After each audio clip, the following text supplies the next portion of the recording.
Hello, Basavaraj NV. Hello, Basavaraj NV. Is it audible? Basavaraj, Nagaraj MS, is it audible? Hello? Sir, audible. Slide. Is the slide Sir, visible? visible. Yes. Sir, visible. Yes. So in the last class, what we were discussing is regarding the scheduling algorithms, and basically we were discussing the preemptive scheduling algorithms. So in case of preemptive scheduling algorithms, the examples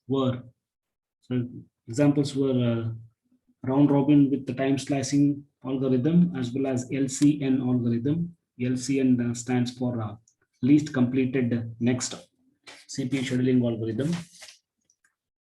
Like I said, you can expect the problems on these scheduling algorithms. Like in the examination, they may ask, so for the given set of processes, you find the turnaround time and weighted turnaround time, say by using FCFS or by using LCN or by using a round robin with the time scheduling. Okay, so like we need to understand how to solve the problems based upon the scheduling policies. Okay, in that regard, like in today's class, the agenda is to discuss round robin with time slicing, as it is a very important concept. I expect more number of participants. Only we have 14 now, so let us wait for some more time. Until then, all of you can join. So, but like the time is running out. Only we have 45 minutes slot, right? Yeah. Here are the points regarding the round robin scheduling. So with the time slicing, like this is basically a preemptive scheduling algorithm. So we have discussed the meaning of the word preemptive algorithm. So the word preemptive means a forceful deallocation of the resources or the CPU from one process and allocating the same resource to the another process. So as the heading itself indicates, round robin scheduling with the time slicing. So here, so this word time slicing indicate that each and every process is assigned with a fixed time slot. Okay, so for each and every process, right, each and every process will be assigned with the fixed amount of time slot, and that we call it as time quantum. Okay, so this means each and every process will be executed only for a limited amount of time, and that limited fixed amount of time interval, so we call it as a time slice, or also called as time quantum. Okay, so under round robin scheduling with time slicing, each process will get equal share of CPU time in turns. Okay, so this word is underlined, so you can understand the weightage of this word, right? In case of round robin scheduling, each and every process, okay, each and every process will get the equal amount of CPU time in terms of turns, TURNS. Okay, so here each process is assigned with a fixed time slot, and each and every process will be executed in a cyclic way. Okay, suppose if I have say four process P1, P2, P3, P4, so then the first term will be, say, first process P1 gets executed for say time slot of 1 second, let's say, and after 1 second the process P1 is preempted, and second process P2 will be executed only for 1 second again, right? So after P2, next turn is for P3. After P3, next turn is for P4. So here, each and every process will be executed only for a fixed amount of time interval. And if I choose the time interval or the time slice or the time quantum as 1 second, means each and every process will be executed only for 1 second in a cyclic way. Okay. So once the process is executed for 1 second, that process will be preempted and it is added to the end of the queue. Okay, so we have something called as a scheduling queue. Okay, so once the process is executed for say for the predefined time quantum, then that process will be preempted, and again it is added to the end of the scheduling queue. So what are the advantages? So here in case of round robin, all the processes will get a fair allocation of CPU. Like as I told, the main objective of the operating system is to give fair service for all the processes. Hence, so this objective has been achieved where all the processes will get a fair amount of CPU time. Okay, like even a high priority process has to give chance to the low priority process. Okay, and it deals with all the processes without any priority. So no priority will be coming into picture in case of round robin with the time slicing.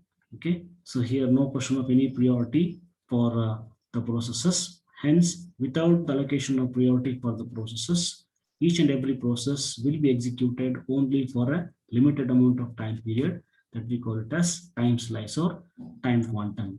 So let us have a better understanding of this round robin scheduling along with a simple numerical example. Okay, so here, don't get confused with all these diagrams. Like we'll be dealing with each and every one, okay, step by step. Okay, so first, like, are you seeing this particular small table here where we have 5 processes P1 to P5? Is it visible, all of you? Sir. Yeah. So for the, yeah, I got it. So for the examination point of view, so the problem may be asked in like in this way. So for a given table, solve the given table and find the turnaround time and weighted turnaround time using the round robin with the time slicing approach. Okay, so we have here the some set of process from P1 to P5, and admission time and service time will be provided. Okay, similar to what we had solved earlier, like using first come first serve or using LCA. I mean, like using shortest request next policies, right? So here the same table has been given along with the admission time and the service time. So you can notice that here, according to the round robin principle, I told each and every process will be executed for some predefined time quantum or for some predefined time slice. And if I choose the time slice as 1 second, okay, like here we are choosing the time slice as 1 second here. Hence each and every process will be executed only for 1 second. Okay, and you can also keep an eye on the admission time of all the processes as well as the service time SI for all the processes. And as you can see here, the admission time of process P1 is 0 second, means at the 0th second, the first process P1 will be coming into the system. And at the 2 second, so process P2 will be coming into the system. And at the 3 second, so process P3 will be arriving. And at the 4th second, process P4 will be arriving. And at the 8th second, process P5 will be arriving. Okay. Similarly, the service time is also being mentioned here, where the execution time or service time for P1 is 3 seconds. Similarly, P2 is also 3 seconds, and P3 is also 5 seconds, and P4 needs 2 seconds for execution, and P5 needs 3 seconds for its execution. Okay, so first you should see the admission time and service time for all the processes, and also remember so which policy we need to use. Okay, and according to the heading here, we are using round robin with the time slicing. Okay, so for this, like you need to construct a particular say queue called as a scheduling queue. Okay, so where all the pending requests will be stored in the scheduling queue. Okay, so once we have a new process arriving into the system, okay, so first the process will be stored in the arrived request queue, and the scheduler will schedule the request from the arrived request queue to the scheduling queue. Okay, so we have a queue called as the scheduling queue where the processes will be stored, and from this scheduling queue, the CPU can pick up the process for execution. Okay, and we have something called as HOQ. So this HOQ is nothing but the head of the queue. Okay, so the intention behind this particular queue is to store the processes Okay, so from where the CPU can pick up the process for execution, and here for each and every process stored in the scheduler queue or the ready queue. So we have the indication of numbers here. So like suppose if I have the storing of P1 process in the scheduling queue, okay, so this I'll be calling it as the head of the queue, where for the processes, okay, inside the ready queue, okay, so for the processes, right, inside ready queue, like I'll be allotting the numbers, okay, so as to indicate the positions of the processes in the ready queue. So for example, so this one always indicates the process, okay, that is there at the head of the queue, and so this number or integer 2 indicates the second process P1, okay, right. Similarly, like I'll be using say 1 2 3 4 etc. Okay, so we use the numbers, okay, so as to indicate the position of the processes inside the scheduling queue. Okay, remember this, right? So the positions of the processes in the ready queue or the scheduling queue are being indicated using some numbers, and this number 1 indicates always the processes that is there at the head of the queue. Okay, so why? Because so we have a small table, right? Here it is. Okay, like so there we have some rows and columns. Okay, suppose if you see this time of scheduling, so this indicates what it is. Time of scheduling is nothing but at what time the processes will be scheduled is written here. Okay, 0 1 2 3 4 etc. So all these numbers will be indicating the time of scheduling, means at what time the processes are being scheduled are written in the like so called this particular row. Okay, and here we have the positions of the processes in the ready queue, where 1 implies, okay, so where this 1 indicates the head of the queue. Like I told, we have the indication of the numbers where we are indicating. So what we're indicating, so the positions of the processes in the ready queue or scheduling queue are indicated by numbers, where 1 indicates that this process is at the head of the queue. Okay, yeah, so to have a better understanding of these numerical values filled for these many processes from P1 to P5, okay, and how do we calculate this uh, the what is TA, turnaround time, and how to calculate the weighted turnaround time, okay, so we can analyze this step by step. Okay, so first I'll be starting with the 0 second. Okay, sorry with me, I'm starting the operation of round robin with time slashing. Okay, just pay some attention. So at the 0 second, so what is happening here? So at the 0 second, which process is coming into the system? Which process has got the admission time of 0? Process P1. Okay, hence we can have only one process that is being scheduled, right? And that particular process P1. Hence you can only see one process in the scheduling queue. And so this is indicated by 1, where 1 indicates that the process P1 is at the head of the queue. HOQ stands for the head of the queue. Okay, and only one process is there in the scheduling queue. Notice that. And also see that the time quantum what we have selected is 1 second. Hence the process P1 will be executed only for the 1 second.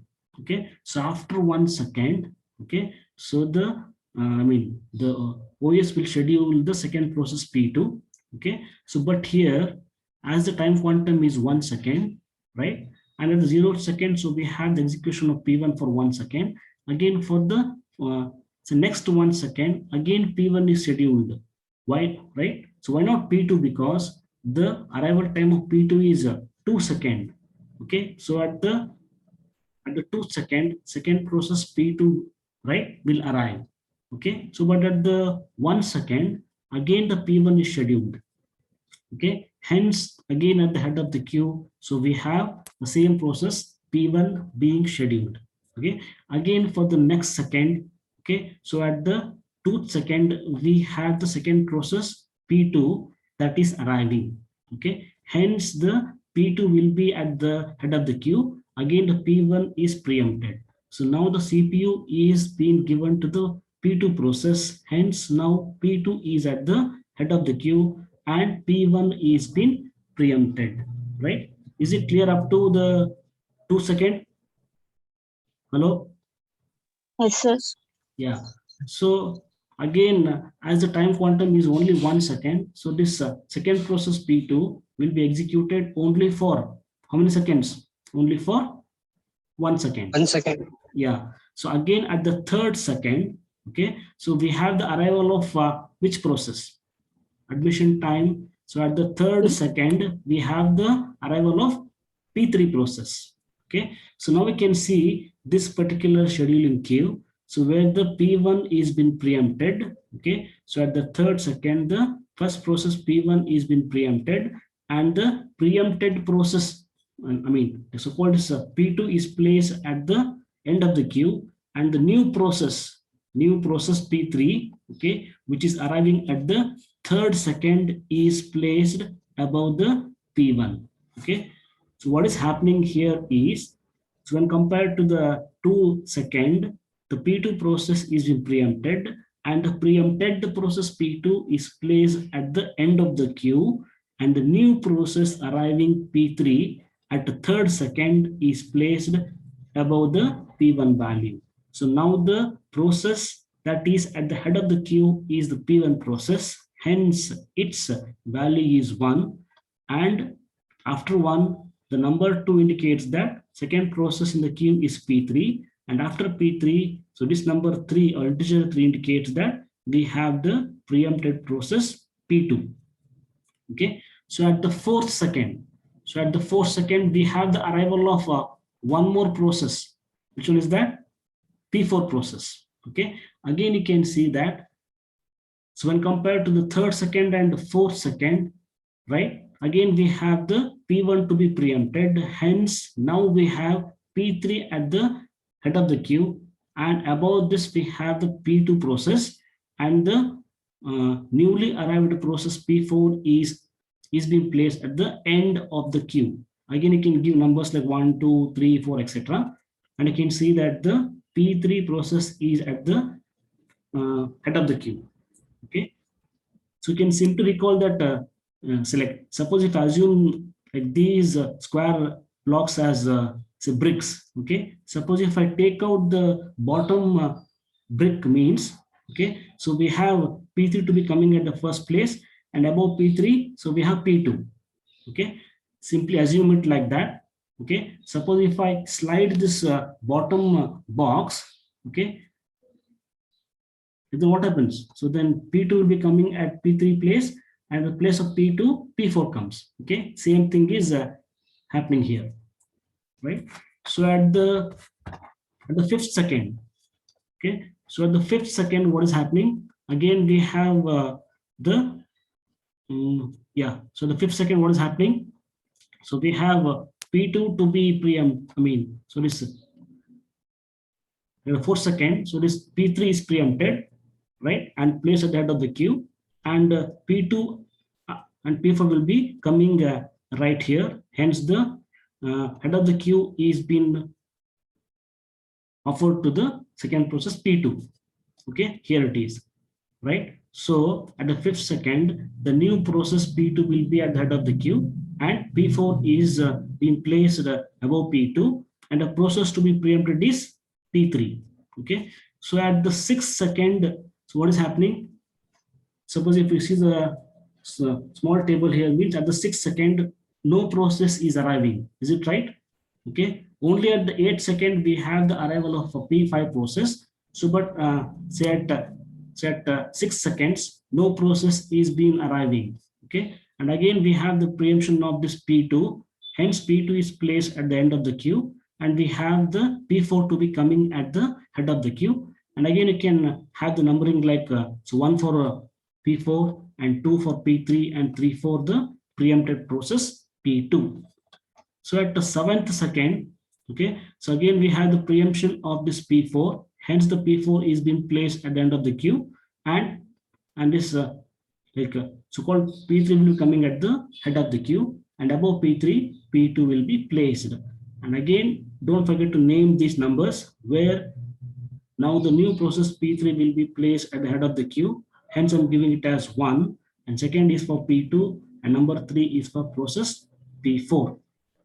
Okay, so at the 8th second, okay, so at the 8th second, which process is arriving at the 8th second?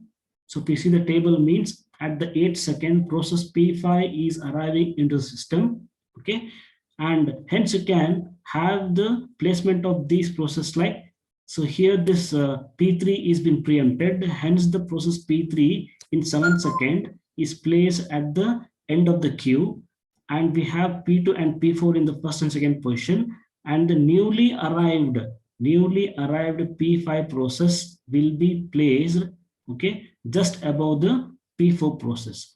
Okay, also notice that always the preempted process will be placed at the end of the queue. I repeat, always the preempted process will be placed at the end of the queue. As you can also see here, like in the previous what is the previous iteration, means at the 7th second you have the preempted process P3, and in the 8th second you can notice that, right, again the P3 means preempted process will be placed at the end of the queue, and same at the 8th second you have the arrival of new process P5. And after this, don't forget to name the position to the process, where this one indicates now the process P2 is at the head of the queue, and after 2 position is for the process P4, and 3rd position is for process P5, and 4th position is for the preempted process, so-called P3 process. And at the 9th second, what is happening? So at the 9th second, so which process is not being shown here? At the 9th process, so which process is absent here? So we have P3, so we have P5, and we have P4. So what about P2? What about P2? P2 has finished its execution. Why? Because P2's service time is 3 seconds. Okay, so can notice, right, at like how many times, okay, how many times, so this process P2 is present at the head of the queue? It should be 3 seconds, right? So where are they? Like this is like if I go for previous, okay, so like, yeah, like here we have the one time where process P2 is placed at the head of the queue. Okay, second time is, so the 5th second we have the placement of P2 at the head of the queue, and here at the 3rd time we have the placement of same process P2 at the head of the queue. So at the 9th second you have the completion of the P2 process, where P2 has finished its execution time or service time of 3 seconds. Hence in the 9th second the P2 process is not being present, hence the P4 will be now at the head of the queue. And again we have similar process P5 and P3. Okay, again you can name the, so you can number the positions, where one is for P4, and second position is for P5, and 3rd position is for P3. Okay, and at the 10th second, okay, so we have the completion of which process? P3 is present and P5 is present. What about P4 process here? P4 process, yeah, P4 process execution time or service time of P4 is 2 seconds. Okay, hence, so you can see that so the process P4 is present here at the head of the queue. Okay, first time it is present here. Second time, where it is present? P4 process at the head of the queue. Here it is. So 9 second. Okay, so first time and second time means 2 times the process P4 is present at the head of the queue. Hence, the P4 process has finished its execution. Hence, at the 10th second, here the P4 process has finished, and the new process P5 will be coming at the head of the queue. Okay, hence it is named as the number 1. And up to the last step, you can notice that only these 2 processes will be preempted, right? So you can see here, like at the 11th second, okay, like in the 10th second, if you see the P5 was at the head of the queue, and in 11th second, again the P5 is being preempted, and now P3 is at the head of the queue. Okay, And at 12th second, again P5 is at the head of the queue. And at 13th second, again P3 is at the head of the queue. Okay, so can notice that, say from 10 second onwards, okay, only these two processes will be interchanged. Okay, so at one time P5 is at head of the queue, and at the very next second P3 will be coming at the head of the queue, and again at the next second again P5 comes at the head of the queue. Again at the very next second P3 will be coming at the head of the queue, and this goes on, okay, until we have a completion of all the processes. Okay, how to see so whether the execution of P1 to P5 is over? How to see that? Suppose if we see, say this process P4, okay, so this P4 has got the service time of 2 seconds. Is it right? So you can see the head of the queue positions of this process P4. Okay, so at the 6th second and at the 9th second, you can see that P4 is being placed at the head of the queue where its position is 1, and 1 and 2 times execution of P4 is over. Okay, and if we see the 5th process, okay, so called P5. So what is the service time of P5? 3, sir. 3 seconds. Okay, so you can count so you can count how many times this process P5, okay, how many times this process P5 is there at the head of the queue. So if I start counting, so then so at the 10th second you can see that, so now the process P5 is present at the head of the queue, hence its value is 1. Again at the 12th second, again P5 is placed at the head of the queue, and again at the 14th second, again P5 is placed at the head of the queue. Okay, hence at the 15th second you can notice that, so which process is over now? So when compared to the 14th second and 15th second, here which process is over? P5.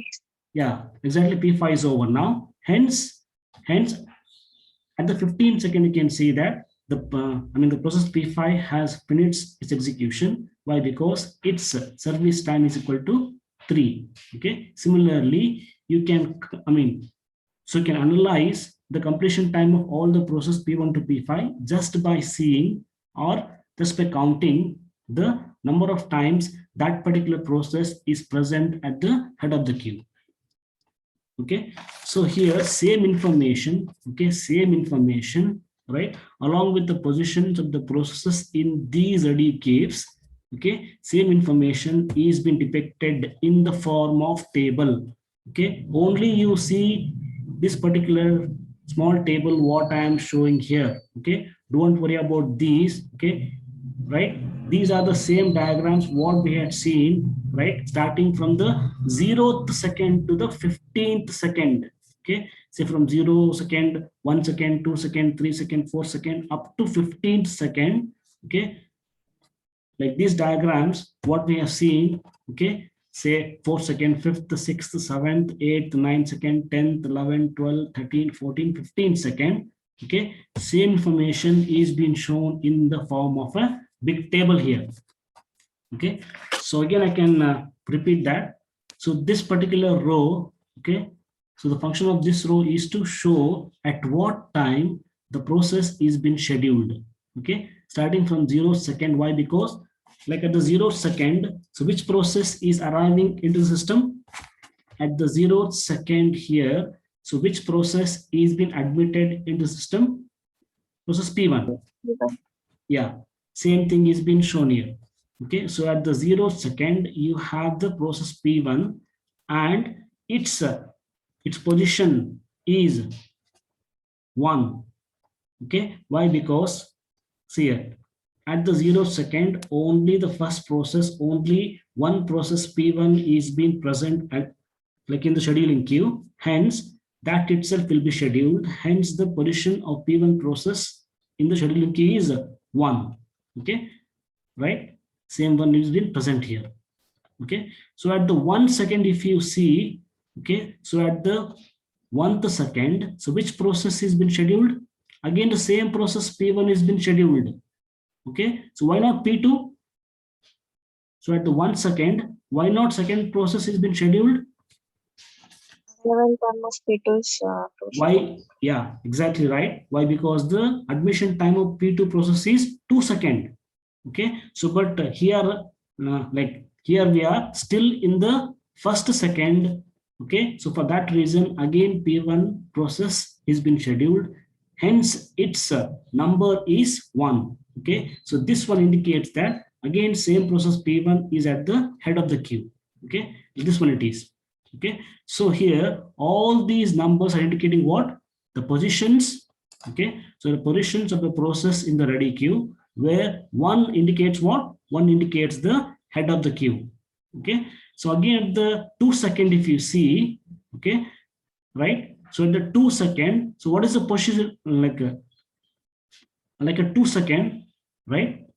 So what is the position of P1 process? See here. So at the 2 second, the position of P2 process is, P1 process is 2, and the position of P2 process is 1. Why? Because so when compared to the first and second, okay, so we have the preemption of P1 process. Hence, now at the 2 second, so this process P1 will be preempted, and a new process P2 will be coming into the scheduling queue, and again that will get the value of 1. So now the second process P2 will be at the head of the queue, and the P1 process is been preempted. Hence the position of P2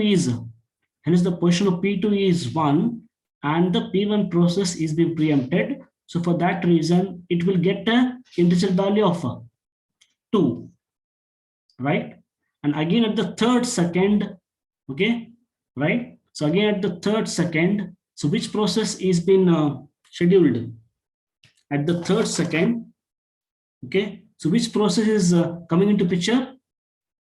P3 process, right? And the P2 process is being preempted, and you can see the numbers here. Okay, so at the 3rd second, so which process is present at the head of the queue? P1. At the 3rd second, you have the placement of P1, and this is there at the head of the queue. Okay, same thing is written here. So at the 3rd second, you have the P1 process at the head of the queue. And what is the position of P2? P2 position is 3. Here it is, right? So the position of P2 is 3, and the position of P3 is 2, 2. right? Here it is. So the position of P3 process is 2, right?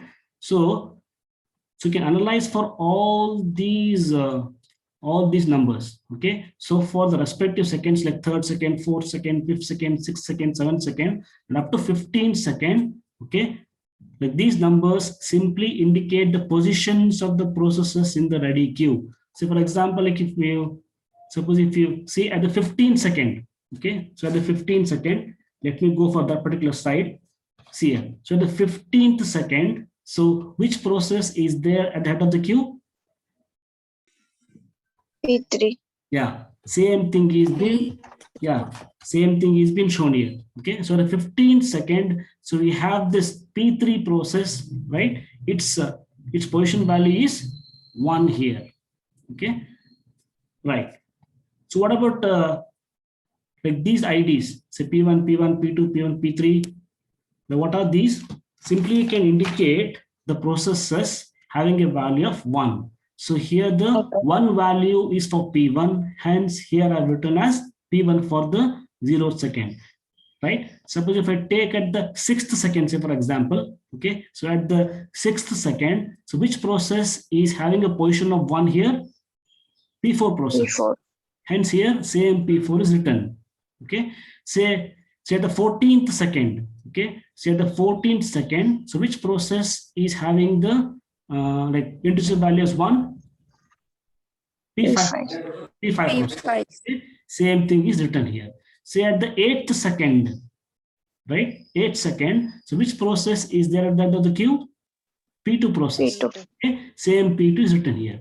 So what is the bottom line? So here, like all these IDs P1, P2, P3, P4, P5, P3, P5, P3. Okay, all these are written, okay, based upon the positional values of 1 here. Okay, so for the respective time, like in terms of seconds, okay, so what all process have got the value of 1, same process ID is being written here. So for example, at the 7th second, okay, so at the 7th second, so which process has got the value of 1 here? P3 process. P3. Yeah. Is it understood? Okay. Yes, sir. Yes. So what is the bottom line here is, suppose if I have here 5 process, P1, P2, P3, P4, P5. Okay. So at the 0 second, if you see here means, say the 0 second P1 is entering, at the 1 second, again same process P1 is being scheduled. Why? Because the quantum time is 1 second, and at the 2 second only second process is arriving. Okay. So you can understand like this. Here we have a small queue where all the processes will be entering, and from this scheduling queue only the process will be taken up by the CPU, and CPU can execute those processes. So at the 0 second, 1 second, 2 second, 3 second, so you can analyze the what all process will be entering into the scheduling queue and how to name these integers. Okay, so these integers 1, 2, 3, 1, 2, 3 are indicating what? These numbers or integers will be able to indicate the positions of these process, either P1 or P2 or P3. Okay, so these numbers will be indicating the positions of these processes inside the scheduling queue. Okay, so once we have the table to be filled here, okay, so based upon these values, you can calculate the completion time C and the turnaround time TA and the what is it? What is W? Turnaround time. Yeah. So what is W? Weighted turnaround time. Okay. So based upon these values, we can have the calculation of the completion time C and the turnaround TA and the weighted turnaround time W. Okay. Suppose if you see the, so for example, so this C. Okay. So what is C here? C is the completion time of process P1 if I want to calculate. Okay. So what is the completion time of process P1? So for it, where to see? How to get the value of 4 here? So just see this last row. Is it visible? Process being scheduled is P1, P1, again P2, P1, P3, P2, so on. Right? So for the calculation of completion time of process P1, where the completion time of process P1 is how much?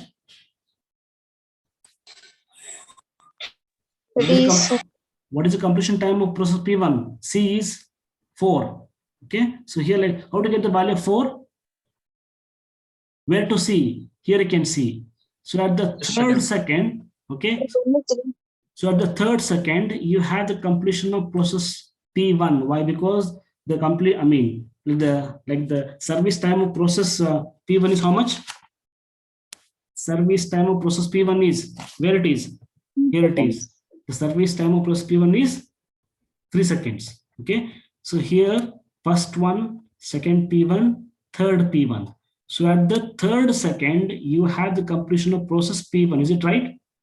Hence 0 to 3, how much it is? 0, 1, 2, 3. Right? It is 4 now. Right? Similarly, the completion time of yeah. So this completion time of second process P2 is how much it is? 9 they are given. Okay. Like how come it is 9? How come the completion time of process P2 is 9? So you can see at the 8th second. So at the 8th second, you have the completion of process P2. Okay. So like here the first time, what is first time P2, second time P2, third time P2. Okay. So from 0 to 8 means, what is the number we have? 0, 1, 2, 3, 4, 5, 6, 7, 8, 9 it is. Okay. Similarly, the completion time of process P3 is like they're shown 16 second. Okay. See, 0 to 15. yeah. So from 0 to 15 means at the 16th second, you have the completion of process P3. Similarly, the completion time of process P4 is 10 seconds, right? So what is the service time of process P4? 2 seconds, right? So 2 seconds means like here it is. So at the 6th second, you have the first P4, and at the 9th second, you have second P4. Okay, right? First P4 and second P4. So at the 9th second, you have the completion of process P4. Hence, the numbers from 0 to 9 indicates that it is 10. Okay. Similarly, the completion time of process P5. 0 to 14. Yeah, like 0 to 40 means it is 15. I mean, yeah. right? Here it is. Okay, so 0 to 50, I mean, what is it? 0 to 40 means it is 15 integer number. Okay, and what about this second column? Second column meant for turnaround time TA. Like how to calculate this TA? So just see the entry and exit